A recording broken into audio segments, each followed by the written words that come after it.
Mama, you're taking it out of context. Context? You shared our private life with the whole world. You made me look like a monster to strangers. Kissa's voice rose to match her mother's. I didn't make you look like anything. I shared my experience, my feelings. Those are mine to share.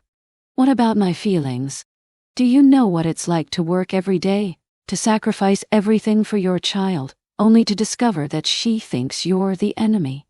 You're not the enemy, Mama. But you're not innocent either. You've spent 3 years trying to control every breath I take, every word I speak, every thought I think. Did you really believe that wouldn't affect me? I was protecting you. From what? From life? From making my own mistakes? From being human? Jane stood up, her chair falling backward. You don't understand what it's like to be a mother. You don't understand what it's like to watch your child walking toward the same cliff you fell off of. What cliff?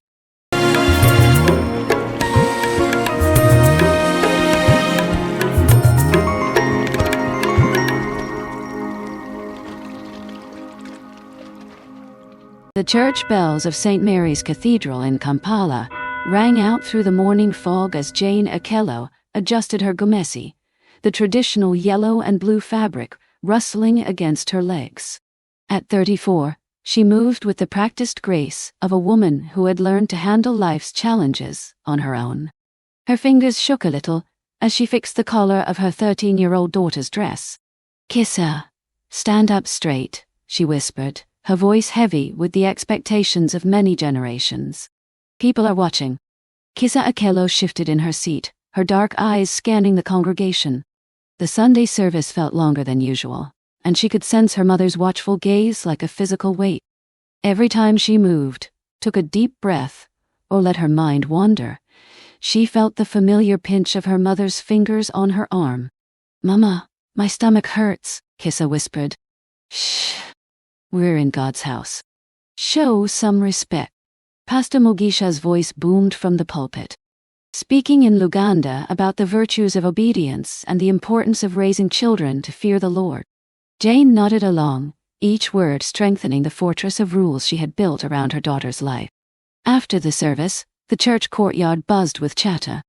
Women in colorful gomeses gathered in small groups, their children playing nearby. Jane watched as Kissa's friend Nalongo ran up to them, her face glowing with excitement. "Auntie Jane, can Kissa come to my birthday party next Saturday? My mama said she can sleep over too." Jane's smile was polite but firm.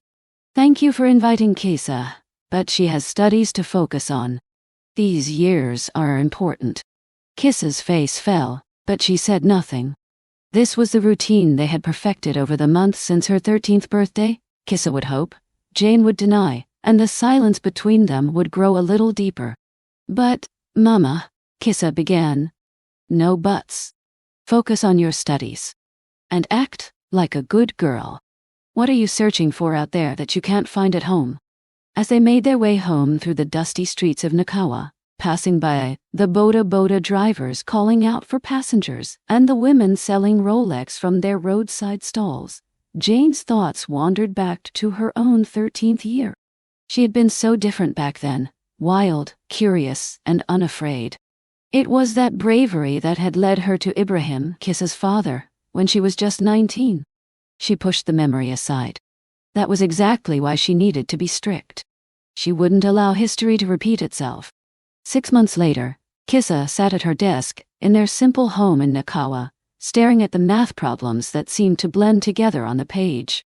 Through her window, she could hear the sounds of her neighborhood, children laughing, music playing from someone's radio, and the calls of vendors selling everything from SIM cards to fresh fruit. "Have you finished your homework?" Jane's voice came from the doorway. "Almost, Mama." Jane stepped closer, her eyes scanning the exercise book. "Your handwriting is getting messy. And why are you wearing that shirt?" "It's too tight." Kissa looked down at her school uniform, the same one she had worn many times before. "It's the same shirt, Mama." "Maybe I'm growing too fast," Jane muttered, making a mental note to buy looser clothes. "Come eat dinner. And remember, no television tonight. I want you to go over your history note." At dinner, Jane's sister Grace joined them, bringing her own teenage daughter, Kissa, along. The difference between the two girls was clear. While Kissa picked at her food quietly, Kissa chatted happily about her school day, her friends, and her dreams of becoming a doctor. "Sister, you should let Kissa go to the inter-school debate competition with Kissa," Grace suggested. "It would be good for her confidence. She has enough confidence for her age." Jane replied, serving more matuk onto Kissa's plate. "Eat more. You're too thin." Grace and Kissa exchanged looks. Later, as they got ready to leave, Grace pulled Jane aside. "Jane, I'm really worried about you. I'm concerned about both of you." Kissa hardly said a word all evening. "She's polite. That's how kids should behave. Or maybe she's scared." Jane clenched her jaw. "I'm looking out for her, Grace. You don't get it because you never had to raise a child by yourself. I won't let her repeat the mistakes I made." "What mistakes?" "Sure, you were young, but you've created a good life. You have a lovely daughter and your own business. I got pregnant when I was 19, Grace." 19? Do you know what people said about me? How they stared at me. I won't let that happen to Kissa." Grace let out a sigh. "But while you're protecting her from your past, make sure you're not taking away her future." By the time she was 15, Kissa had learned how to move through her mother's expectations with skill. She knew just how loud she could laugh before getting a disapproving look, which topics to steer clear of at dinner, and how to put on a face that kept everything calm. At school, she was a whole different person. Her teachers loved her essays, her classmates came to her for help with tough subjects, and her English teacher, Mrs. Namoga, even suggested she join the creative writing club at school. "I can't," Kissa replied, the answer coming out without thought. "Why not?" "You have real talent, Kissa.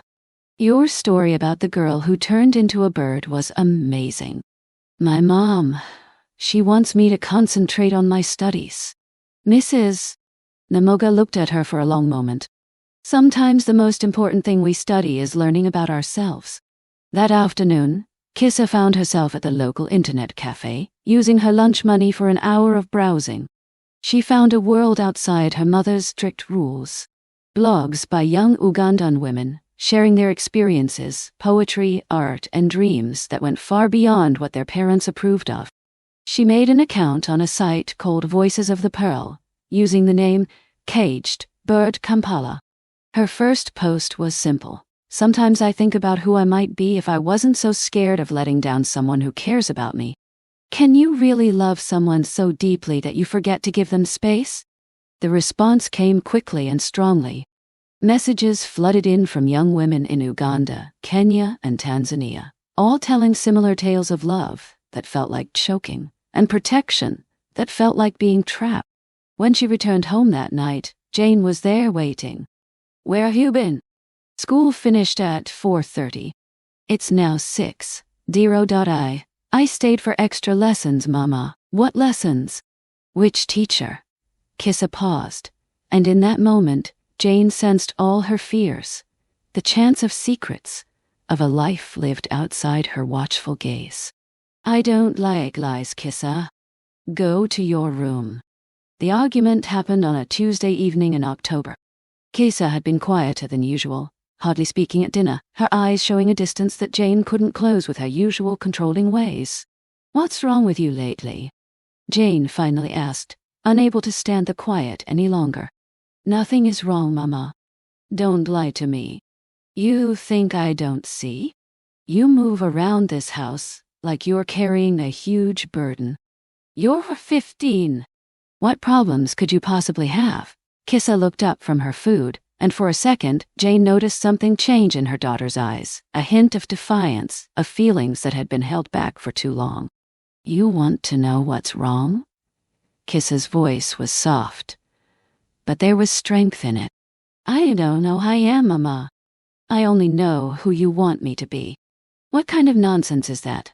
You're my daughter. You're a good girl from a good family. You have everything you need." "I have everything except freedom." That word hung in the air like a challenge. Jane felt her heart race, her carefully built world starting to wobble. "Freedom? You're just a child, Kissa. Freedom is what leads kids to make bad choices. Look at your cousin Mercy running around with boys failing her classes. Is that the freedom you want? I want to pick my own clothes sometimes. I want to have friends. I want to write stories and maybe, just maybe, I want to laugh without worrying if it's too loud. You're being overdramatic. Am I? When was the last time you asked me what I wanted? What I dreamed about? What made me happy? Jane stood up suddenly, her chair scraping against the floor. I don't have time for this nonsense. I work every day to provide for you, to keep you safe, to give you chances I never had. And this is how you repay me? With complaints and attitude. I never asked you to give up everything for me. The words slipped out before Kissa could stop them, and she immediately saw the hurt flash across her mom's face. Jane's hand moved instinctively, and for a moment Kissa thought she might hit her. Instead, her mom's voice lowered to a whisper. Go to your room. That night, Jane lay in her bed listening to the sounds of her daughter crying through the thin wall that separated their rooms.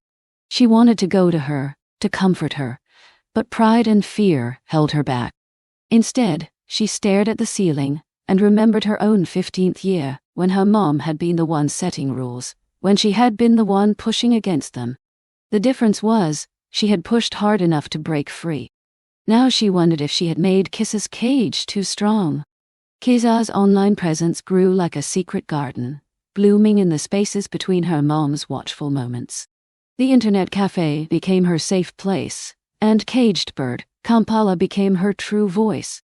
She wrote about the weight of expectations, the suffocation of protection, the exhaustion of being perfect. Her posts connected with young women all over East Africa. Comments flooded in from girls in Nairobi, Dar es Salaam, Kigali, all sharing different versions of the same story. Moms who loved so much that they forgot to trust, families that protected so much that they stopped growth. One specific comment was made by a girl named Amana, from Mombasa. Sister, it feels like I'm reading my own story. My mom says she's protecting me, but I feel like I'm fading away. How can you keep hoping when hope seems so risky? Kissa spent hours writing her reply, putting her heart into words that felt more truthful than anything she had said out loud in months. I believe hope can be dangerous, but I also think it's the only thing that makes us human. Maybe our mother's love isn't wrong. Maybe it's just afraid. Perhaps we need to be brave enough to love them back while still standing up for ourselves. This reply ignited something in her online community. Girls started sharing not only their frustrations but also their dreams, their art, and their small acts of rebellion and self-discovery. Kissa found herself at the heart of a movement she never meant to create. At home, Jane noticed the difference. Her daughter appeared more confident and self-assured, but also more distant. There was a spark in Kissa's eyes that hadn't been there before. And it scared Jane because she didn't understand where it came from. You seem different these days, Jane remarked one evening while they were cooking dinner together. Different how? I don't know. Maybe happier. But also distant. Kissa thought about her words carefully. Maybe I'm just maturing. Maturing doesn't mean drifting away from your family. Doesn't it? The question lingered in the air between them, and Jane felt a chill that had nothing to do with the cool evening breeze coming through their window. The discovery happened by chance. Jane had gone to the internet cafe to print some documents for her tailoring business when she noticed the browsing history on the computer. There, among the usual searches and email logins, she found something that made her heart race. Caged Bird Kampala. Her hands shook as she clicked through the posts, reading words that felt like secrets taken from her home. Private thoughts, shared with the world. But it was the comments that truly broke her. Many young women were praising her daughter's bravery, calling her an inspiration, and sharing their own experiences with controlling mothers. One comment made her gasp. Your mom sounds toxic. You should cut her off when you're older. Some parents don't deserve their kids. Kissa quickly replied, She's not toxic. She's just scared. There's a difference. I'm not trying to make her look bad. I'm trying to understand her. And maybe, in time, Help her understand me." Jane stared at the screen, her heart racing. This was her daughter's voice, but it also felt like a stranger's voice, articulate, confident, and diplomatic in a way that 15-year-old Kissa never was at home. She printed out several pages of the posts and comments, her hands trembling as she folded them and put them in her purse. The walk home felt like forever, each step heavy with the weight of what she had discovered. When she got home, Kissa was at the kitchen table, doing her homework. She looked up when her mother walked in, and for a moment, Jane saw her daughter as the online community saw her, thoughtful, expressive, and wise beyond her years. "Mama, are you okay? You look pale." Jane sat down across from her, the printed pages feeling like fire in her purse. "Kissa, I need to ask you something, and I want you to be honest with me." Something in her voice made Kissa stop writing. "Yes, Mama? Have you been writing things online? About our family? About me?" The color drained from Kissa's face. For a moment, neither of them said anything. "Yes," Kissa finally whispered. "Why?" "Because I needed a place to breathe." The reaction was immediate and intense. Jane pulled out the printed pages, her hands shaking as she laid them out on the kitchen table like proof of a crime. "This is how you see me? As a prison guard? As someone who doesn't deserve her child? Mama, you're taking it out of context." "Context? You shared our private life with the whole world. You made me look like a monster to strangers." Kissa's voice rose to match her mother's. "I didn't make you look like anything. I shared my experience, my feelings. Those are mine to share." "What about my feelings? Do you know what it's like to work every day, to sacrifice everything for your child, only to discover that she thinks you're the enemy?" "You're not the enemy, Mama. But you're not innocent either. You've spent 3 years trying to control every breath I take, every word I speak, every thought I think. Did you really believe that wouldn't affect me? I was protecting you. From what? From life? From making my own mistakes? From being human?" Jane stood up, her chair falling backward. "You don't understand what it's like to be a mother. You don't understand what it's like to watch your child walking toward the same cliff you fell off of." "What cliff? What are you talking about?" For a moment, Jane hesitated. This was the conversation she had been avoiding for 16 years, the truth she had buried beneath layers of control and protection. "Your father," she said quietly. "I was your age when I met him. 17. I thought I was so smart, so mature. I thought I could handle anything.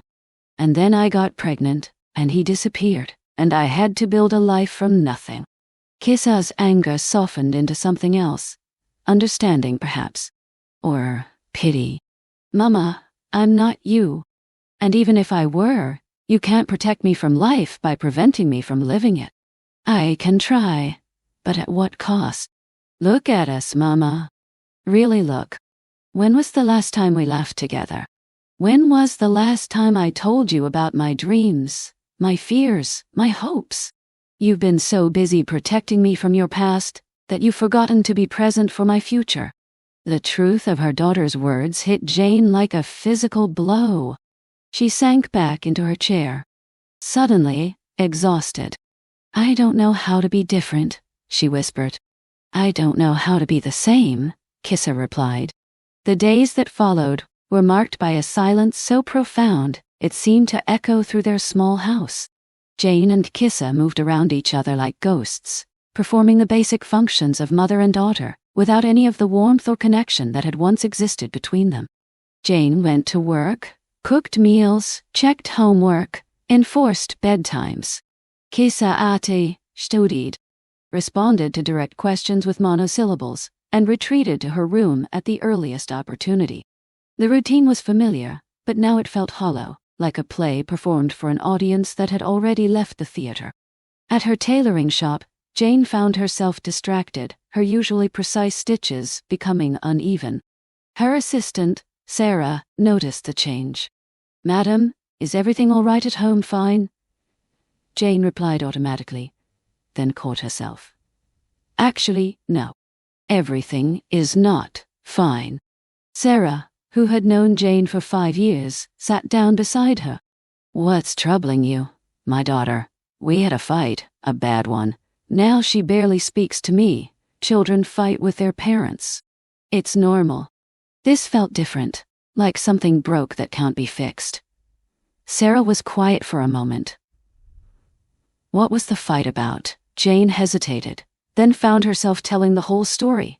The online posts, the confrontation, the accusations and counter-accusations. Sarah listened without judgment, occasionally nodding or making soft sounds of understanding. "You know," Sarah said when Jane finished, "my mother was very strict with me too. I hated it at the time. Did you understand later, when you got older? Understood her fears. But I also understood that understanding her didn't mean she was right about everything. Sometimes love isn't enough if it's not the right kind of love." "What do you mean?" "She loved me enough to protect, but not enough to trust me. There's a difference." That night, Jane sat in her living room with a cup of tea and a notebook, trying to write down her thoughts. The exercise felt foreign. She was used to thinking in terms of action, of rules and consequences, not reflection and emotion. She started with simple questions. What did she want for Kissa? What did she fear most? What did she remember about her own teenage years? The answers came slowly, painfully. I want her to be safe. I want her to be successful. I want her to be happy. I fear she will make my mistakes. I fear she will get hurt. I fear she will leave me. I remember feeling trapped. I remember my mother's disapproval. I remember the relief of finally being free." The last answer stopped her cold.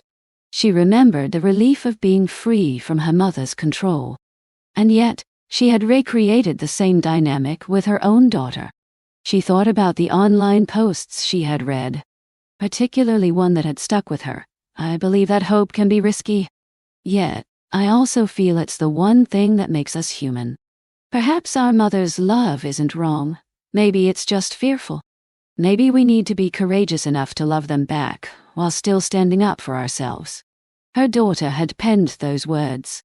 The daughter she had thought was just being overly dramatic and ungrateful had shown more insight and kindness than she had, even when feeling trapped.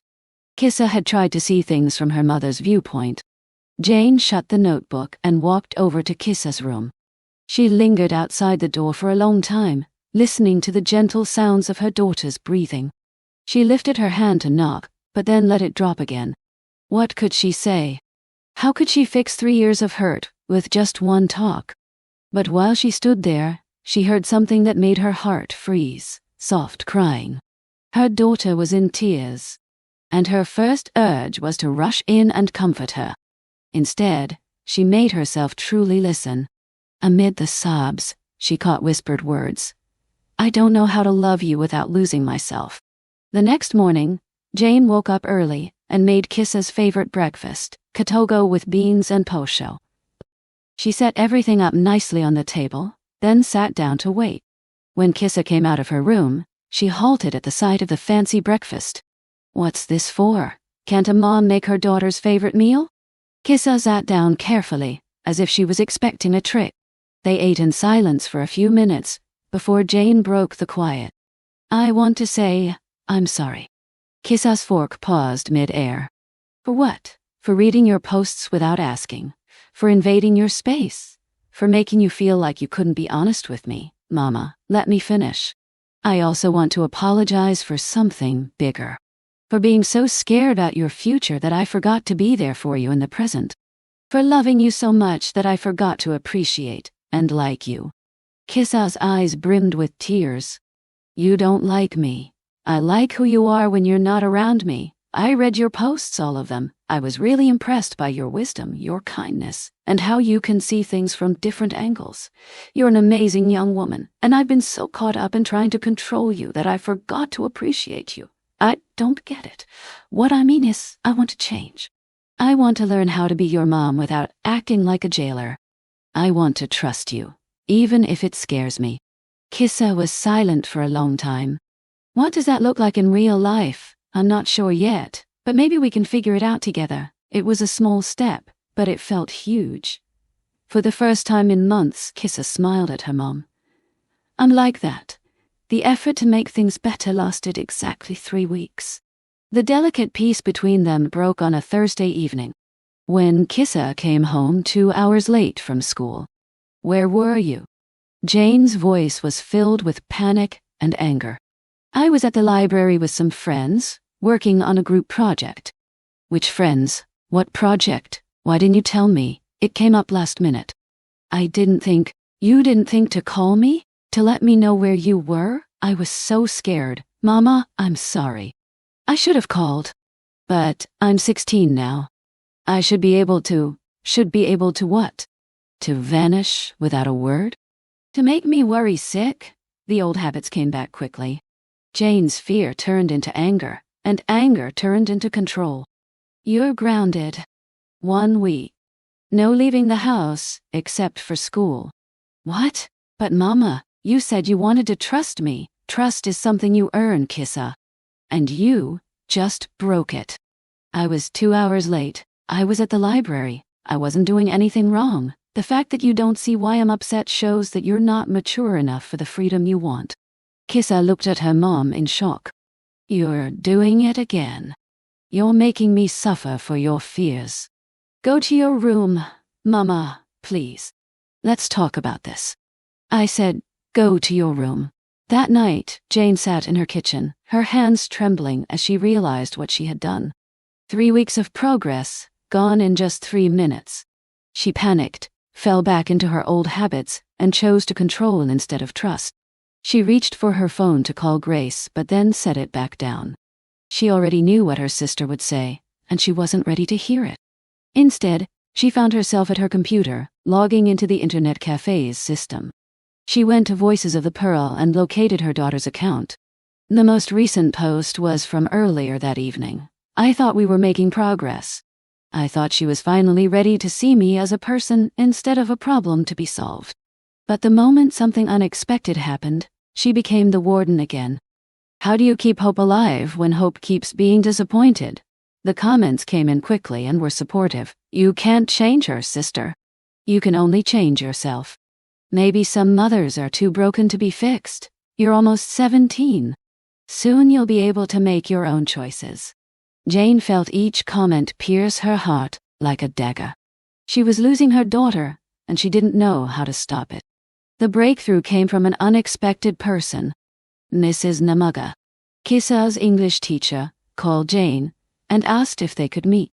They decided to meet at a small cafe in Kampala, away from the school and the neighborhood where everyone knew them. Mrs. Namaga was a woman in her 50s, with kind eyes and a gentle way that made Jane feel comfortable right away. "Thank you for meeting me, Mrs. Akello. I wanted to talk to you about Kissa." Jane's defenses went up immediately.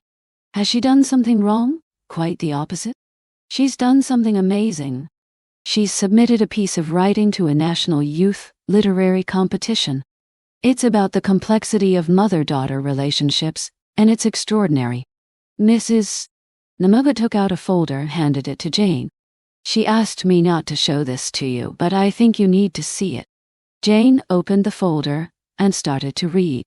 The essay was titled "The Language of Love," and it was written in Kissa's voice, but a voice that was more grown-up and complex than Jane had ever heard from her daughter.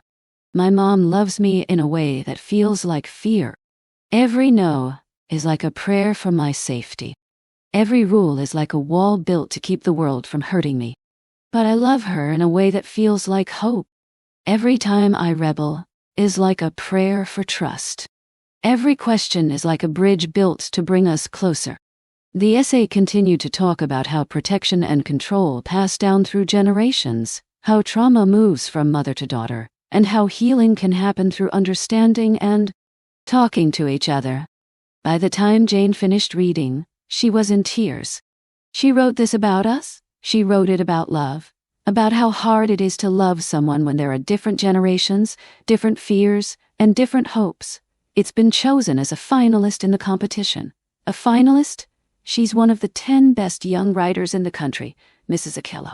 She has a talent, and she's using it to try to understand and heal her relationship with her mom. Jane wiped her tears. "I don't know what to say. I think you should feel proud. And I think you should read the last paragraph again. Jane found the last paragraph and read it out loud. I don't want to change my mom. I want to understand her. I want to fight against her love. I want to help her trust it. Because love without trust is just fear wearing a pretty mask. And I have to believe, that we can learn to love each other in the same way. She's trying to connect with you, Mrs. Akello. The question is, are you ready to connect back? That evening, Jane sat in her living room, the essay folded in her hands, waiting for Kissa to come home from school. When she heard the key in the lock, her heart started to race. Kissa, can you come sit with me? Kissa appeared in the doorway, her face cautious. Am I in trouble again? No. I want to talk to you about your essay. The color drained from Kissa's face. My essay? Namaga showed it to me. She thought I should read it. Nine. Kissa sank into the chair in front of her mom, her hands tightly held in her lap. I'm sorry. I know you don't like me writing about us, but I had to do it. It was the only way I could understand everything. Don't say sorry. I should be the one saying sorry. To you, for everything? Jane stood up and walked over to her daughter, kneeling in front of her chair. Kissa, I want you to look at me. Reluctantly, Kissa looked into her mother's eyes. I have been a bad mom. Mama, no. Let me finish.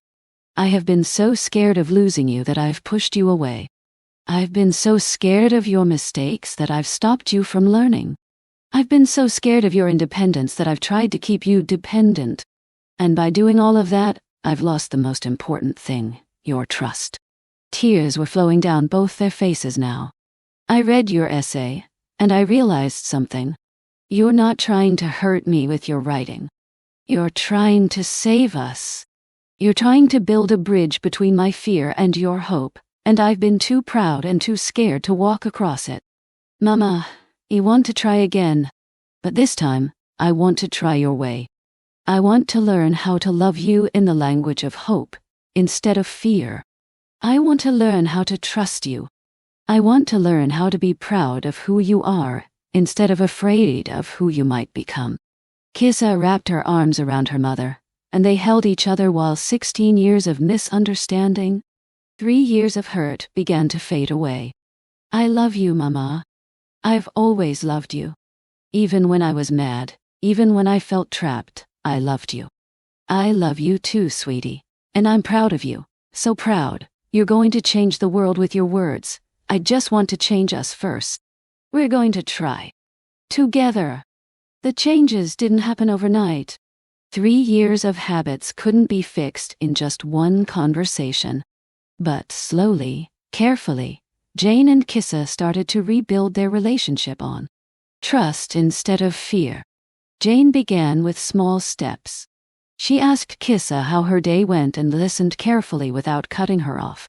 She praised her daughter's writing and motivated her to follow her dreams.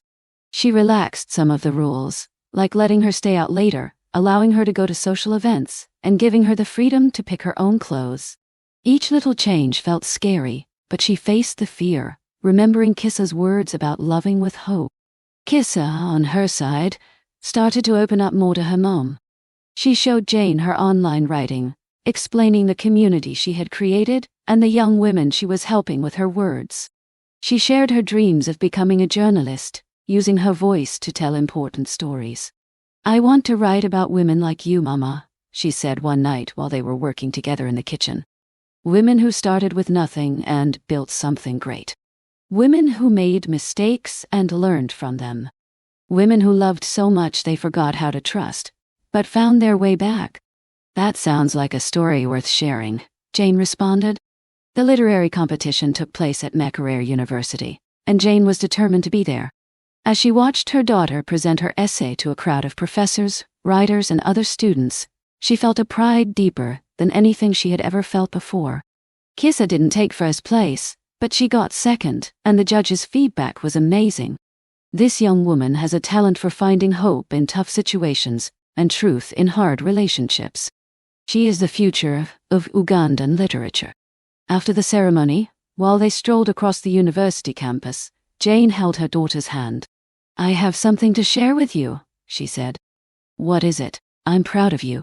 Not just for the award, but for who you are. For your wisdom, your kindness, your bravery. You've taught me more about love in the last few months than I learned in the first 34 years of my life. Kissa squeezed her mom's hand. We learned from each other.